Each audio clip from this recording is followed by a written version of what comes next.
একটি অর্থ দিয়েছেন সারিউ, দৌড়াও, ছোট দৌড়াদৌড়ি করো, প্রতিযোগিতা করো, কম্পিটিশন করো। কিসের দিকে দৌড়াবে? নারীর দিকে নয়, টাকার দিকে নয়, উপার্জনের দিকে নয়, দুনিয়ার দিকে নয়। আল্লাহ তাআলা এখানে দৌড়াইতে বলছেন ইলা মাগফিরাতিন মির রাব্বিকুম। সবাই আয়াতের দিকে খেয়াল করে, ইলা দিকে দৌড়াও, ছোট দৌড়াদৌড়ি করো, কম্পিটিশন করো। মাগফিরাতিন তোমার ক্ষমার জন্য, জান্নাত লাভের জন্য। রাব্বিকুম তোমার রবের দিকে দৌড়াও। আল্লাহ তাআলা মানুষকে দৌড়াইতে বলেছেন ক্ষমার দিকে, জান্নাত লাভের দিকে, জাহান্নাম থেকে বাঁচার জন্য, ক্ষমার জন্য, জান্নাত লাভের জন্য আল্লাহ তাআলা দৌড়াইতে বলছে। বলে ঠিক কিনা?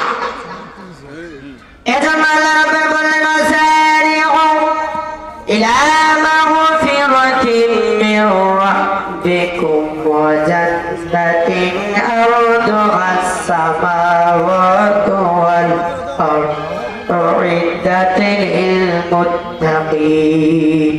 আল্লাহু আকবার। আল্লাহ বলেন দৌড়াদৌড়ি করো, ছোটাছুটি করো, তোমার রবের দিকে ক্ষমার জন্য দৌড়াও, জান্নাত লাভের জন্য দৌড়াও। কোন জান্নাত লাভের জন্য দৌড়াবে? আল্লাহ তাআলা জান্নাতের বর্ণনা দিয়ে বলে ওয়া জান্নাতিন আরদুহাস সামাওয়াতু ওয়াল আরদ। এটা এমন একটা জান্নাত, এটা এমন একটা জান্নাতের কথা আমার আল্লাহ বলে দেন। সারিউ দৌড়াও, দৌড়াদৌড়ি করো, ছোটাছুটি করো, জান্নাত লাভের দিকে, তোমার ক্ষমার জন্য রবের দিকে দৌড়াও, জান্নাতের জন্য দৌড়াও। কোন জান্নাতের দিকে দৌড়াবে? যে জান্নাতটা আরদুহাস সামাওয়াতু ওয়াল আরদ, আসমান আর জমিন একটা বিস্তৃত একটা জান্নাত। জোরে বলি সুবহানাল্লাহ। এমন জান্নাত আল্লাহ দিয়ে দেবেন, আল্লাহ তাআলা এমন জান্নাত মুত্তাকি দিয়ে দেবেন। এই জান্নাতটা কাকে দিবেন? কার জন্য? যারা আল্লাহর দিকে দৌড়াবে, ক্ষমার জন্য, জান্নাত লাভের জন্য যারা দৌড়াবে।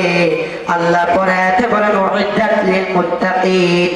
এই জান্নাতটা 1000 জমিন বিস্তৃত একটা জান্নাত, এত বিশাল একটা জান্নাত। এই জান্নাতে আল্লাহ তাআলা মুত্তাকি বান্দাকে দিয়ে দেবেন, কাফেরদেরকে নাই, মুশরিকদেরকে নাই, মুনাফিকদেরকে নাই। এই জান্নাত আল্লাহ তাআলা বানিয়ে রাখছেন এবং উপহার দিবেন তার মুত্তাকি বান্দার জন্য। বলি সুবহানাল্লাহ।